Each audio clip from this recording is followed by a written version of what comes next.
जय मां काली दोस्तों, आप सभी को मेरा नमस्कार। कैसे हैं आप सभी? आशा है दोस्तों आप सभी स्वस्थ होंगे, खुश होंगे। माता काली का आशीर्वाद और भगवान भोलेनाथ का आशीर्वाद आप पर और आपके परिवार पर सदैव बना रहे।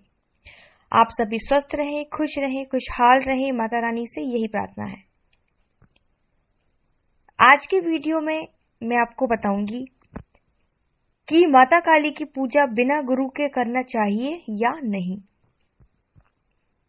और अगर बिना गुरु के माता की पूजा कर सकते हैं तो किस प्रकार हमें मां काली की पूजा करनी चाहिए सामान्य रूप से। ये सारी जानकारी मैं आपको आज के वीडियो में दूंगी। उससे पहले अगर आप पहली बार मेरे चैनल पर आए हैं तो इस चैनल को सब्सक्राइब जरूर करिएगा, बेल आइकन को प्रेस कर दीजिएगा ताकि मेरी आने वाली हर वीडियो की नोटिफिकेशन आप तक सबसे पहले पहुंचे, और साथ ही वीडियो को लाइक जरूर करिएगा। माता काली की पूजा बिना गुरु के करनी चाहिए या नहीं, ये प्रश्न लोगों के मन में इसलिए आता है क्योंकि माता काली कलयुग की जागृत शक्ति है। ऊपर से माता का जो अवतार है, जो मां का स्वरूप है, वो विकट प्रचंड और क्रोधनी स्वरूप है।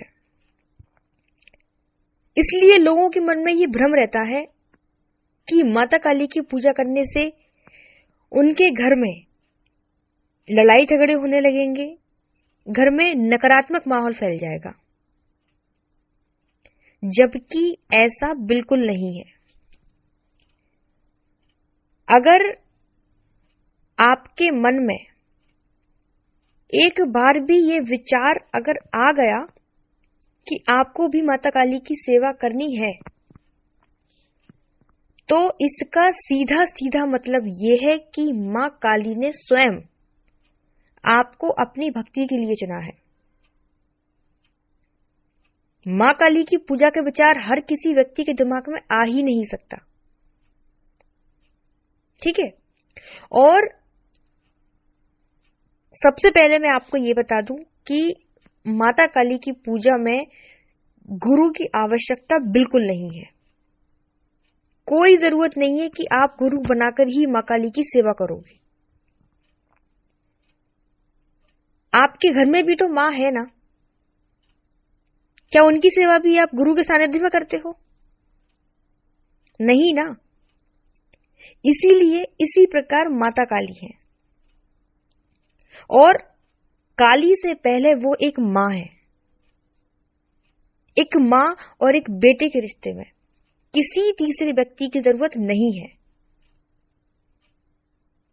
लेकिन उससे पहले भक्ति क्या है, भक्ति का मतलब समझना बहुत जरूरी है। बहुत सारे लोग यही गलती कर देते हैं। भक्ति कई प्रकार से की जाती है। कई ऐसे लोग हैं जो माता काली की सेवा करते हैं बिना गुरु के। शुरुआत में तो वो भक्ति ही करते हैं मां की, लेकिन बाद में उनके अंदर साधना और सिद्धियों का लालच जाग जाता है, और फिर वो क्या करते हैं, फिर वो भक्ति की आड़ में मां काली से सिद्धियां प्राप्त करने के लिए साधनाएं शुरू कर देते हैं, और यही वो सबसे बड़ी गलती करते हैं। उसका परिणाम ये होता है कि जो माता काली उनके साथ मात्र रूप में चल रही थी, सिद्धियों की साधना करने की वजह से अब वही माता काली का जो स्वरूप है वो मां को छोड़कर शक्ति रूप में चलना शुरू कर देता है। और फिर जब शक्ति की उपासना में गलतियां होती हैं तो आपको सजा भी मिलती ही मिलती है। इसमें कोई दुराय वाली बात नहीं है, क्योंकि सिद्धियां ऐसे ही प्राप्त नहीं हो जाती। और फिर उसका परिणाम ये होता है कि आप बोलते हो कि हम तो माता काली को मां रूप में पूजते थे, मां मानते थे, तो फिर हमारे साथ मां ने ऐसा क्यों किया? वो मां ने नहीं किया, वो आपकी गलती थी। भगवान कृष्ण के भी तो भक्त हैं इतने सारे, भगवान राम के भक्त हैं इतने सारे, उनको कभी कहते सुना है कि उनको सिद्धियां चाहिए? फिर आपके मन में सिद्धियों का लालच क्यों आ जाता है? यही तो वजह है कि लोगों को पता ही नहीं है कि भक्ति क्या है।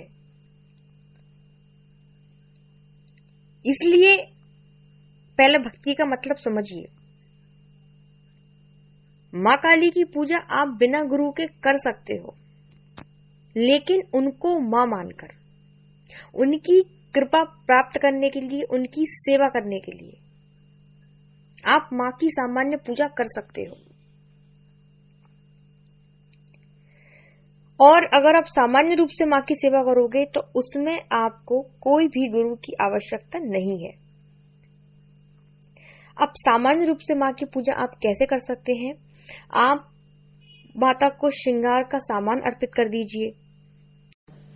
मां को चुनरी भेंट कर सकते हैं। लौंग, बताशे, लड्डू, पेड़े, मिठाई, नारियल, पान, खीर, हलवा, इन सब का आप भोग मां को लगा सकते हैं। मां के जितने भी मंत्र आपको आते हैं उनका उच्चारण आप कर सकते हैं। मां का बीज मंत्र ओम क्रीम कालिकाय नमः, इसका जाप आप कर सकते हैं। ठीक है। और इसके अलावा ओम जयंती मंगला काली, भद्र काली कपालिनी, दुर्गा क्षमा शिवाधात्री, स्वाहा स्वधा नमोस्तुते, इस मंत्र का जाप कर सकते हैं आप। मां की बड़ी कृपा आपको प्राप्त होगी। कोई दिक्कत नहीं है ये सब करने में। आप भी अपने मां के बच्चे हो। अगर अभी आपके ऊपर कोई विपत्ति आ जाए ना, तो आपकी खुद की जो मां है ना, उन्हें 2 मिनट नहीं लगेंगे काली का अवतार लेने में, क्योंकि कोई भी मां अपने बच्चे पर एक आंच बर्दाश्त नहीं कर सकती। और इसी प्रकार जो माता काली है, फिर वो तो जगत जननी है ना, हमारी मां की भी मां है। उनका जो स्वरूप है वो उनके बच्चों के लिए नहीं, बच्चों के शत्रुओं के लिए है। ठीक है। माता काली बहुत ममतामयी है। मां काली के जैसी तो कोई मां ही नहीं है। आपको मां काली की पूजा करने के लिए किसी से इजाजत लेने की जरूरत नहीं है कि गुरु परमिशन देंगे तो हम मां की सेवा करेंगे। कोई जरूरत नहीं है गुरु बनाने की। बशर्ते आप मां को सिर्फ मां के रूप में पूजिए। ना आपको सिद्धियां चाहिए, ना आपको आपके मन में किसी प्रकार का लालच होना चाहिए। बिना गुरु के भी मां की भक्ति की जा सकती है। और मेरा ये जो YouTube चैनल है, इसे बनाने का मकसद ही यही था कि मैं लोगों को बता सकूं, उनके मन में जो गलतफहमी मां काली को लेकर बनी हुई है वो मैं दूर कर सकूं। मैंने तो खुद मां काली की सेवा करी है, कई सालों तक मां की सेवा अभी भी कर रही हूं, लेकिन स्टार्टिंग में मैंने कई सालों तक मां काली की सेवा करी है बिना गुरु के। आज तक मेरा बाल बांका नहीं हुआ। इसलिए ये चैनल बनाने का यही मकसद है। और फिर जो लोग मुझे ये बोलते हैं कि क्या आप गद्दी लगाती हो, क्या हम आपको गुरु बनाना चाहते हैं, तो मैं उनको ये बोलना चाहती हूँ कि मैं बहुत छोटी हूं, मैं अपने आप को बहुत छोटा मानती हूँ। जरूरी नहीं है कि जिसे मां के बारे में जानकारी हो, जो मां काली के बारे में जानकारी दे रहा हो, तो वो कोई भगत ही हो, वो कोई साधक ही हो, वो आम नॉर्मल व्यक्ति भी हो सकता है। ठीक है। तो आशा है कि आपको मेरी आज की ये जानकारी पसंद आई होगी। वीडियो अगर आपको अच्छा लगे, जानकारी आपको अच्छी लगे, तो वीडियो को लाइक जरूर करिएगा। कमेंट में सभी को जय माता दी जरूर लिखना है। और कोई प्रश्न आपके मन में है तो आप मुझे कमेंट में पूछ सकते हैं। तब तक सभी को जय माता दी, जय मां काली। धन्यवाद।